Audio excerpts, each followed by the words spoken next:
5, 6, 7, 8. 1, 2, 3, 4, 5, 6, 7, 8. Tuh, 2, 3, 4, 5, 6, 7, 8. 1, 2, 3, 4, 5, 6, 7, 8.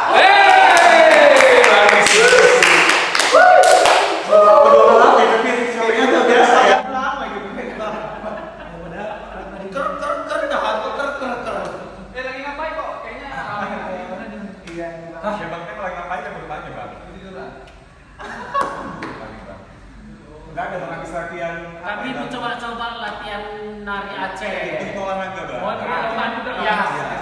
Kebetulan kali. Apa aja kalian mau eksplor tentang yang ada Aceh? Wow, keren. Aceh.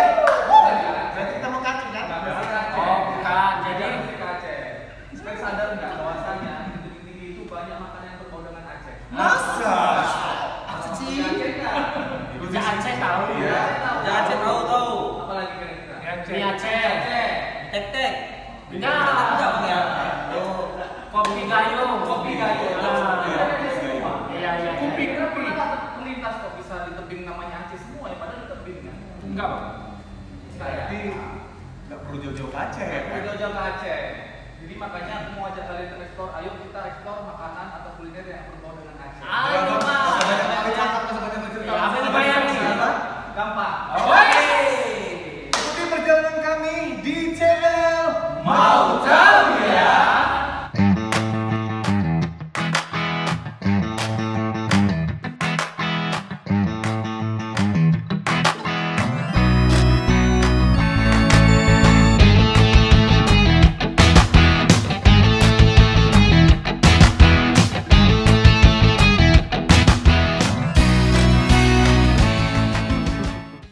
Sahabat sekalian, Aceh itu memiliki sejarah yang panjang serta kegemilangan peradaban yang luar biasa. Aceh juga merupakan pintu masuk peradaban Islam pertama sekali di Nusantara ini. Lalu bagaimana hubungannya dengan negeri Padang Tebing Tinggi? Ya, kalau dalam skala jarak antara pusat kekuasaan Aceh dengan negeri Padang itu hanya berkisar 300 km saja. Berdasarkan catatan yang kita temukan, persentuhan antara Aceh dengan negeri Padang Tebing Tinggi ini ada di masa kekuasaan Sultan Iskandar Muda pada periode 1603 sampai 1630. Negeri Padang sendiri ada sebuah cerita yang mengisahkan bahwa sebenarnya turunan dari kerajaan Padang ini juga berasal dari Aceh. Kisah ini hidup di kalangan tertentu dari keluarga kerajaan, di mana pendiri kerajaan negeri Padang itu dulunya merupakan seorang Sultan Aceh yang dikirim ke negeri Padang bernama Umar. Terlepas dari cerita itu, sebenarnya banyak istilah-istilah dari kerajaan negeri Padang ini yang diserap peradaban Aceh. Tengku itu juga sampai sekarang memiliki pemaknaan yang dekat sekali dengan peradaban Aceh, di mana sampai sekarang Tengku di Aceh itu, kemudian Tengku di Deli atau Kesultanan Melayu, jamak dipakai untuk para pembesar kerajaan. Atas dasar itu, saya kira bahwa kerajaan negeri Padang Tebing Tinggi itu memiliki hubungan yang erat dengan Kesultanan Aceh. Nah, maka wajar kemudian jika banyak orang-orang Aceh yang dulu datang dan hidup berdampingan dengan orang-orang Melayu di Sumatera Timur, juga di kerajaan Padang Tebing Tinggi ini. Saya pernah menemukan sebuah nisan di kompleks Masjid Raya Tebing Tinggi, itu bertarikh tahun 1864, yang nama itu sangat ke-Aceh-Acehan, namanya Zainal Kemala. Jadi di situ saya temukan makam bertarikh 1864 yang besar kemungkinan adalah orang Aceh. Selain itu, di masa-masa awal kemerdekaan juga orang-orang Aceh banyak yang datang ke negeri Padang Tebing Tinggi, menyebar mulai dari Medan, kemudian Pakam, selanjutnya ke Perbaungan, Trampah, Tebing Tinggi hingga ke beberapa kota di pantai timur Sumatera Utara, masuk di Tebing Tinggi. Maka tidak mengherankan jika kemudian di Tebing Tinggi ini banyak masyarakatnya yang akrab dengan makanan-makanan orang Aceh, misalnya mie Aceh, kemudian berbagai makanan lain yang belakangan kemudian ternyata disesuaikan lidahnya dengan orang-orang yang ada di Sumatera Timur ini. Jadi kita menganggap bahwa Aceh itu adalah saudara seagama, saudara sebangsa, dan saudara yang pernah memiliki hubungan sejarah yang cukup baik bagi kita di sini.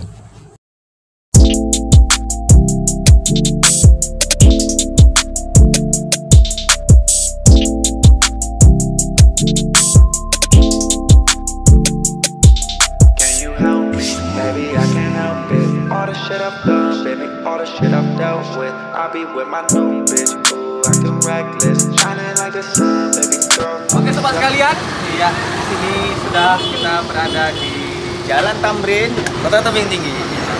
tepatnya di Tukang Rujak yang sangat terkenal di Tebing Tinggi. Oke. Pernah makan rujak? Pernah. Oke. Kesan apa pertama kali makan Pedas. rujak? Pedas. Si buahnya Bang segar. Segar. Kalau apa sendiri apa?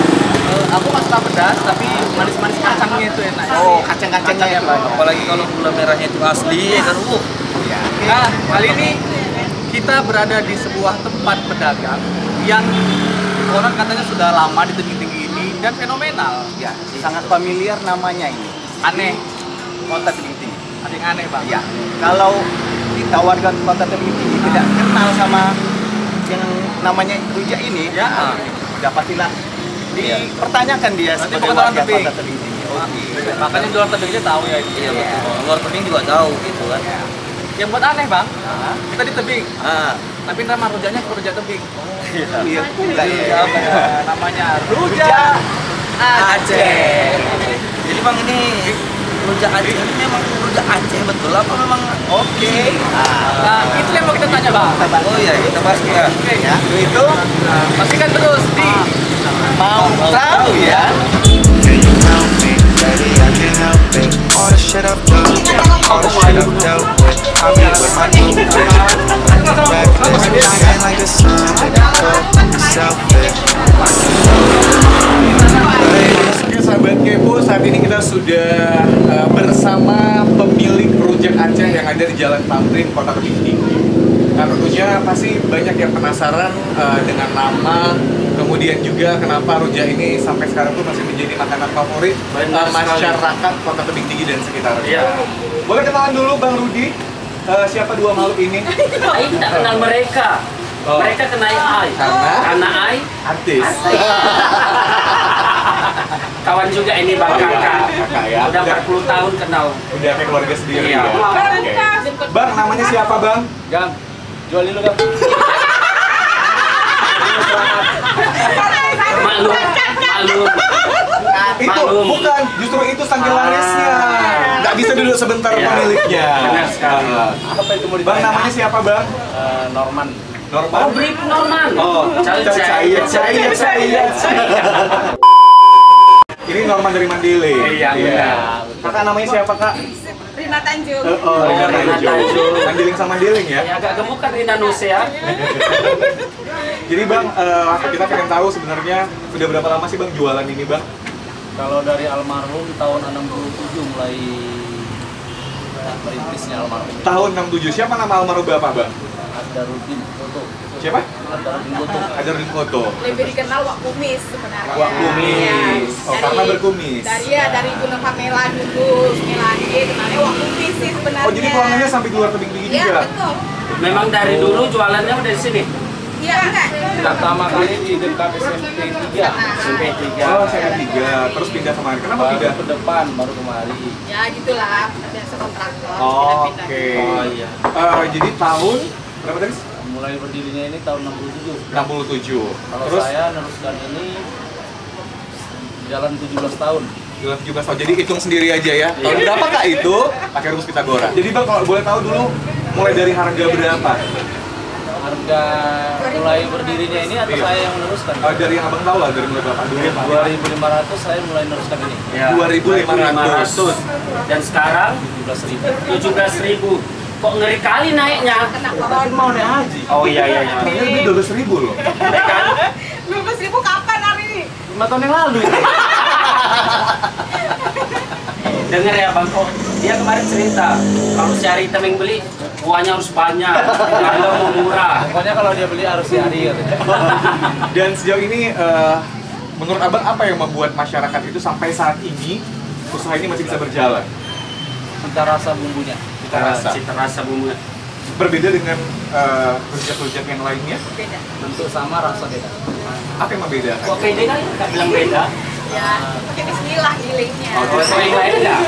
Ada, tapi Mana tahu mungkin kan rahasia. apa ya, mungkin lebih alami, yang aren itu yang benar-benar aren atau Dia apa gula gitu. memang harus yang aren. Heeh. Pisang batunya harus tahu naruhnya, jangan terlalu banyak, jangan terlalu Oh berarti sedikit. kuncinya di takaran gitu ya? Iya. Mungkin orang tahu pakai pisang batu belum tentu bisa rasanya sama. Oh gitu. Dan sejauh ini apa sih bang yang udah didapat dari jualan rujak ini bang? Nah, rumah ada dapat Rumah? anak yang dua kuliah ya. Itu yang Walaupun satu belum selesai. masa kuliah. Harus selesai aja. Oke. Dan sejauh ini apa sih bang harapannya bang dengan adanya rujak Aceh ini baik buat abang maupun juga mungkin buat masyarakat Belitung? Lebih maju lagi. Terus bang kenapa namanya rujak Aceh? Nah, itu yang perlu ditanyakan. Beli kan Kan beli bukan orang rujak Aceh. Sebenarnya ini bukan asli rujak Aceh. Ah. Karena yang punya pun almarhum orang Minang. Kurang Minang orang awak kok. Kenapa diluruskan? Ah. Kenapa dibuat rujak Aceh? Ah. Karena ciri khas rujak Aceh itu ya pakai pisang batu. Dia Itu satu. Ya, Yang lagi kedua, satunya itu. dia dulunya pun sempat pakai buah rumbia. Oh seperti di Aceh Iya. sana. Karena sekarang di sini payah dari Payah, rumbia. iya. Udah Iya, iya. makanya. Oh, satu lagi Ri, Ah. almarhum suka pakai celak jadi pilihan orang Aceh. Oh kebiasaan orang Aceh gitu ya suka pakai celana Iya. buatinya. Jadi orang Aceh mukanya. Tapi ciri khas rujak Acehnya ini pisang batunya tetap sampai sekarang tetap ada dipakai. Oh Iya. Lalu kan dia tahu porsinya, tahu meramunya, jadi rasanya pun sama. Tapi gini Bang, masalah pisang itu tadi menjadi pertanyaan banyak orang. Kenapa pakai pisang supaya Batu, apa? iya, pisang muda gitu. Dia ada Akan menimbulkan rasa apa dengan campuran pisang itu? Dia ada dua. Nah, yang pertama dia kalau secara rasanya itu ada rasa kelat-kelatnya ada ya. kelat. Rasa kulitnya tergigit dia kelat gitu. Ada kelat-kelatnya, campur jadi manisnya, ada gulanya, asinnya, garamnya, jadi nano-nano. Jadi bercampur satu. Anti gitu ya. sakit perut juga. Oh, Nah, itu yang saya juga pernah Iya. juga. Anti sakit perut. Iya. Banyak mau dimakan. plusnya ada loh. Apa itu Apa kak tuh, Kak? plusnya? Goyangannya beda. Oh, Iya, iya. Saya lihat tadi, makanya kakak ini jatuh cinta. Itu dia. Ada goyangan Mantap. mengulek bumbu rujaknya. Ulekannya beda. Oke bang, kedepannya ada nggak inovasi yang bakal dibuat untuk rujak ini? Mungkin dari tampilan atau mungkin ada tambah-tambah buah-buahan atau bumbunya dan sebagainya. Atau memang pengen bertahan original seperti ini? Kalau cita rasa tetap pertahankan, tapi kalau masalah buahnya ya tergantung bahan-bahan dipajak, ada ditambah nggak Atau ada, mau padanya. pakai tambahan buah tangan, buah mulut, Buah bibir, buah bibir. Itu bahaya pak. Bahaya. Oh iya. Oke bang, terima kasih banyak kak. Mudah-mudahan rujaknya makin sukses. Iya, siapa sih gak kenal rujak Aceh Jalan Tamrin ini Benar. ya kan? Mudah-mudahan makin banyak rezekinya, makin sukses dan bisa berkembang dan juga apa ya bisa untuk rumah tangga juga, Iya. untuk kuliah Ada dan banyak sebagainya. generasi di sini. Iya, dan semoga ada terus sampai ke anak, cucu, cicit, cocok Teruskan semua. ya. Ya. Oke, thank you ya bang. Jadi becek tahu.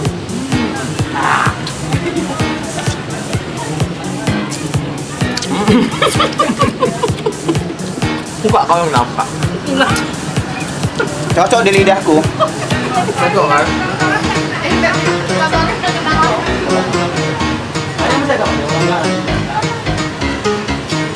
Enggak sibuk kali. Warna enak. Mantap bang. Nanasnya mana ya? Pisang apa itu di mana? Pisang apa? Pisang batu. Manton. Pisang batu.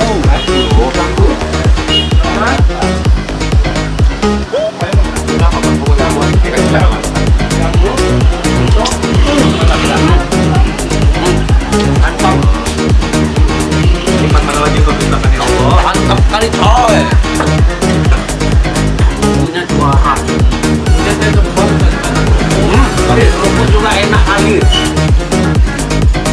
Kalau pedes baru denger bang. Kamera apa yang minta suap? Tapi tidak suap. Pas nih. Udah lah yuk. Aku bumbunya. Suka bumbunya loh. Enak bumbunya. Rasa kayak gula merahnya. Sampai nggak bersisa ya.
Oke sahabat Kipo semua, ya. Saat ini kita sudah berada di Warung Narasa, yaitu warung yang menjual spesial mie Aceh, ya, yang berada di Kota Tebing Tinggi. Oke, saat ini kami sudah berada dengan ownernya. Ya. Bisa kita kenal dulu bang. Dengan siapa bang? Munzir. Oke bang, ada mau kami tanya nih bang, Bang Aris? Iya, ini bang minyak itu buat sendiri atau gimana gitu? Oh, sendiri? Sendiri ya bang ya. Minyak diproduksi sendiri. Ini produksi sendiri. Sudah berapa lama bang di sini bang jualan mie Aceh? Sudah 10 tahun bang ya. Memang di sini terus bang atau sebelumnya nggak ada di kampung? Oh dari kampung.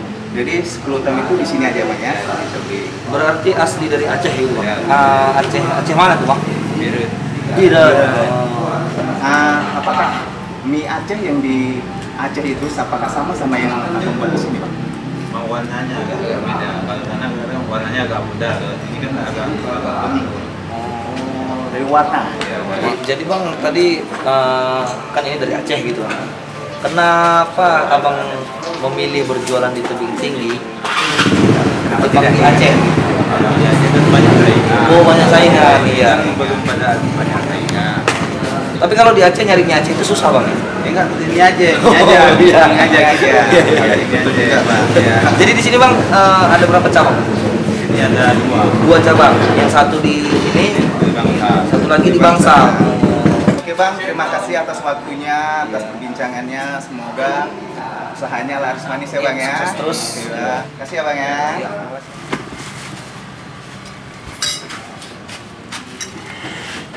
Iya, dan saat ini sahabat Kepo kita sedang menikmati mie Aceh dengan apa ya, dua jenis yang berbeda. Satu kalau istilah kita tuh namanya nyemak-nyemak gitu, kuahnya nggak terlalu banyak. Dan yang satu lagi goreng itu ya goreng atau kering. Kuah juga boleh. Iya, ada juga yang kuah, cuman yang kita pesan cuma dua. Dan kemudian ini ciri khas dari mie Aceh pasti kayak apa ya, aksesorisnya, timun, acar, ya semuanya itu dipisah. Ya, kayaknya nggak lengkap kalau kita nggak makan pakai acar dan sebagainya. Benar. Oh.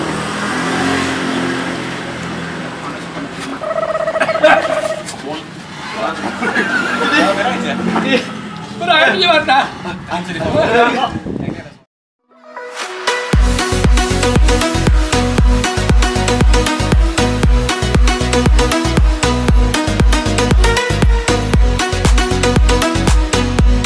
Bang siapa? Yudo bang. Yudo. Bang. Oke bang, satu pertanyaan bang. Apa bedanya kopi Aceh dengan kopi yang lain bang?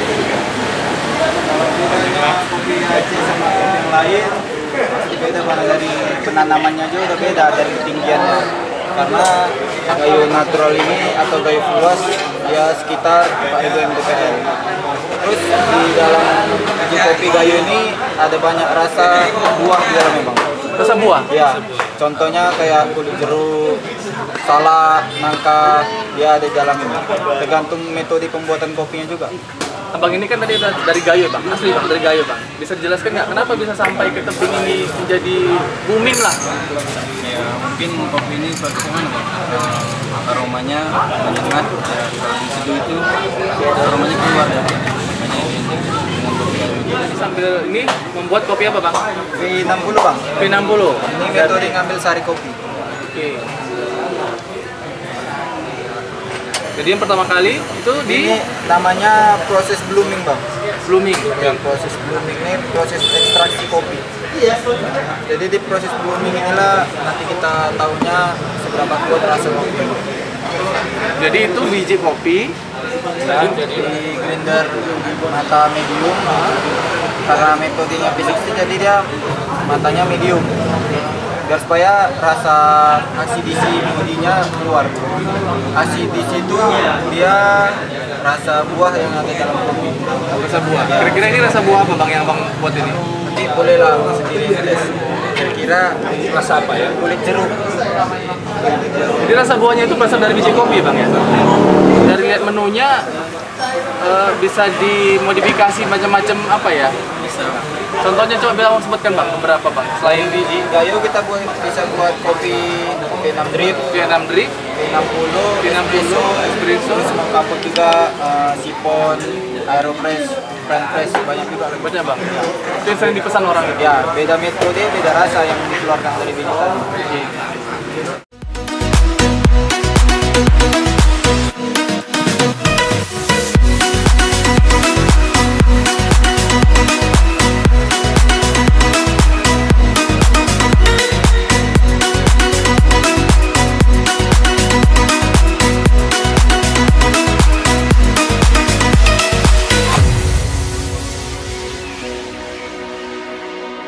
Oke, sobat Fitur sekalian, di sini kami berada di salah satu warung kopi yang cukup terkenal di Kota Tebing Tinggi, namanya Kopi Dolo.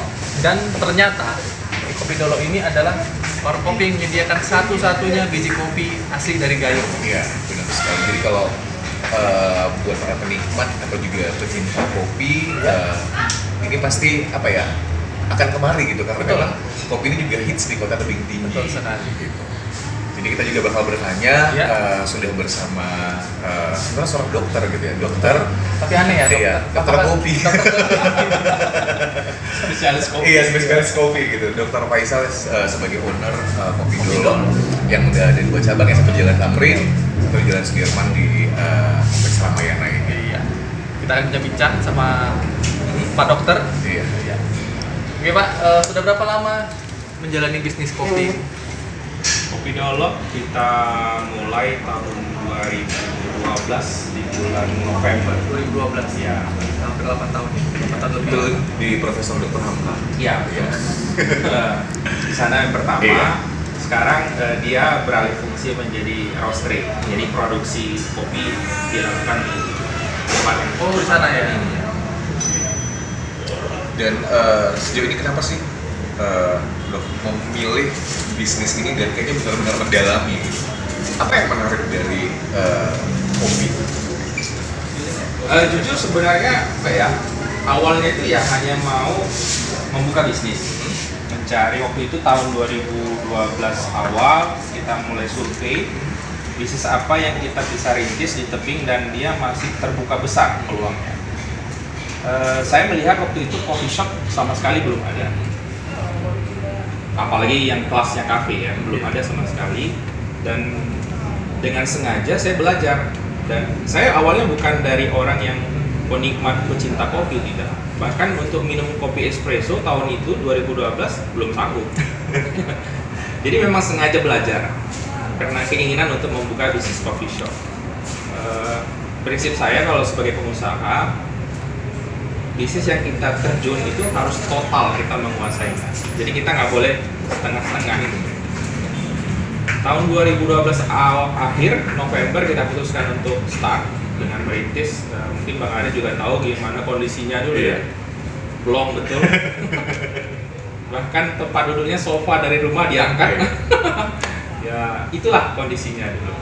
Sampai pelan-pelan kita belajar, sama sekali tidak tahu tentang kopi, bahkan belum masuk ke level terpikir jadi roaster pun belum ada. Hanya tahu membuat kopi itu sekedar espresso, itu pun menggunakan mesin yang otomatis merek Merol. Awalnya kita gunakan biji kopi itu dari Excelso, jadi beli dari distributor. Satu yang membuat agak kurang sreg, tapi sempat berjalan 6 bulan. Tanggal roasting itu 1 bulan. Jadi kita terima barang itu 1 bulan sesudah di roasting, jadi nggak gitu fresh. Pelan-pelan kita mencari sampai saya pernah datangi Opal Coffee. Kita mau beli biji kopinya, dia nggak kasih jual. Sampai ketemu dengan sebuah produsen kopi, roastery di Medan, no name lah ya. Dia sebut no name ya. Nggak masalah juga. No name ya. Nah itu hampir 2 tahun. Dia kopi Mandailing, jadi bukan gayo. Jadi dulu orang mengenal kopi Dolo itu justru bukan kopi gayo yang kita jual, kopi Mandailing. Belakangan saya mulai mencoba kopi gayo dan menemukan perbedaan yang signifikan. Oke, sebenarnya apa yang membuat masyarakat itu atau konsumen dari kopi Dolo sendiri benar-benar menyukai kopi gayo? Kopi gayo itu khas sekali dengan spicy-nya. Jadi kompleks rasanya itu betul-betul khas dari gayo, aroma. Mungkin karena orang Medan itu memang suka rempah ya. Makanan Medan itu kan terkenal dengan banyak rempah. Yang berasa. Berasa. Nah, pada saat dia diberikan kopi yang dari Jawa yang dia lebih soft, orang Medan itu nggak gitu appreciate. Jadi memang ya nggak tahu, mungkin kena lidah ya. Lidah lebih suka dengan kopi yang lebih kompleks rasanya. Kopi gayo yang kita jual di sini itu punya ciri khas tersendiri karena prosesnya itu berbeda dengan yang biasa. Bisa seperti biasa. Nah, ini resep gitu ya. Resep. Nggak, maksudnya kan kopi dari asal yang membuat beda dengan yang lain itu.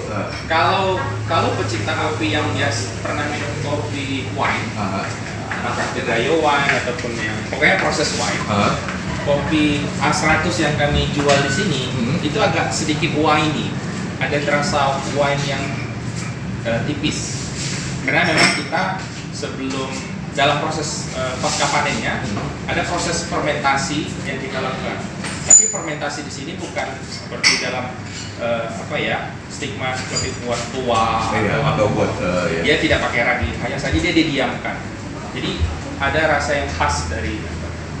Untuk menjadi seorang roaster itu nggak sulit sebenarnya, cuma butuh kejelian, passion, dan ya lagi-lagi passion.